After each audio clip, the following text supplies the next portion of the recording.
Hello guys, this is JP Roy. तो guys आज के वीडियो में हम लोग बात करने वाले हैं डाइजेशन के बारे में। क्या?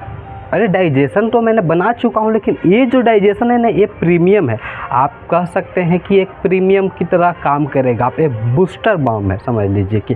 तो चलिए इसमें हम लोग क्या करेंगे, शुरू से शुरुआत करेंगे। अब बायो की अगर बात आ रही है तो जितने भी बायो में आप लोग पढ़ते हैं वो दो चीज़ के बारे में आप लोग पढ़े। फर्स्ट जो मार्फोलॉजी होगा और सेकेंड फिजियोलॉजी होगा, ये दोनों चीज़ में ही पढ़ते हैं हम लोग। मार्फोलॉजी की अगर हम लोग बात करें तो कोई भी ऑर्गन है हमारे बॉडी का, किस तरह का शेप है, साइज है, इस पर डिपेंड करता है हमारा मार्फोलॉजी।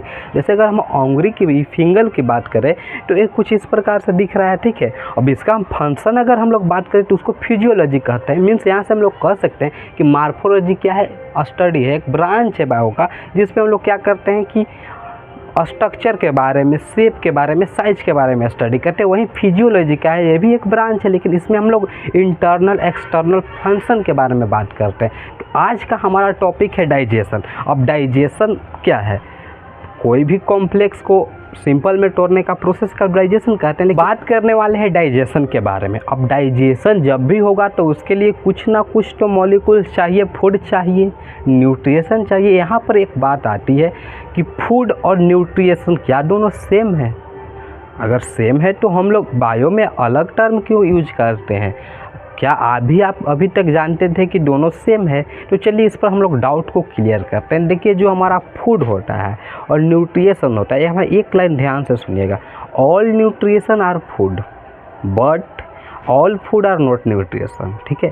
यहाँ से कहने का मतलब कि जितने भी न्यूट्रिशन है वो फूड हो सकते हैं, लेकिन जितने भी फूड है वो न्यूट्रिशन नहीं हो सकते हैं।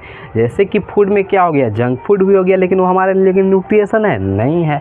अब बात किया जाए जंक फूड में जितने भी ऑयली सब्सटेंस होते हैं उसको हम लोग कंज्यूम तो करते हैं, लेकिन क्या होता है वो हमारे लिए बेनिफिट नहीं होता है, वो हमारे लिए डिस्ट्रक्शन का ही काम करता है। अब फूड को डिफाइन क्या कर सकते हैं? जितने भी कार्बन मॉलिक्यूल से बने हुए सब्सटेंस हैं जिनको हम लोग इंटेक्ट करते हैं उनको हम लोग फूड कहते हैं। वो क्या यूटिलाइज करके एनर्जी दे भी सकता है, नहीं भी दे सकता है। लेकिन वहीं अगर हम लोग बात करें न्यूट्रिशन की, कि वो भी क्या है, कार्बन मॉलिक्यूल्स ही हैं, लेकिन जैसे ही मैंने उसको यूटिलाइज किया, डाइजेशन हो गया, तो वो क्या करेगा, वो हमारा न्यूट्रिशन देगा, ठीक है ना। तो ये डिफरेंस है। जो हमारा न्यूट्रिशन है वो क्या करता है, हमें एनर्जी देता है, लेकिन सभी फूड एनर्जी नहीं देते हैं, ये था। अब यहाँ पर प्रोसेस होता है न्यूट्रिएशन। वही प्रोसेस, फूड को इंटेक्ट किया आपने और उसको यूटिलाइज किया, उसको ब्रेक डाउन किया, यूटिलाइज किया और हमको एनर्जी देने का प्रोसेस को हम लोग न्यूट्रिएशन कहते हैं। यहाँ तक क्लियर?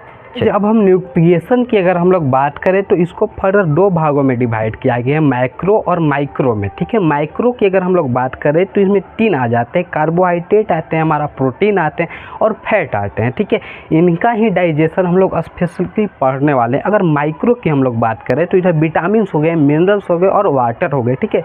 ये था हमारा कुछ न्यूट्रिएशन से। अब इसको हम लोग सभी में स्पेसिफिक वीडियो बनाएंगे। सबसे पहले हम लोग बकल कैविटी के बारे में जानेंगे, उसमें भी स्पेसिफिक ऑर्गन जैसे प्लेट हो गए और उसके साथ टंग हो गया, टिक्ट हो गया, इस सब के वीडियो आपको हर एक दिन मिलने वाला है, ठीक है। इसीलिए आप नोटिफिकेशन को ऑन कर लीजिए। मैं एक बार और दोहराना चाहता हूँ, ये हमारा प्रीमियम आइकॉनिक है, समझ लीजिए, इसमें आपको सब चीज़ कवर होने वाला है।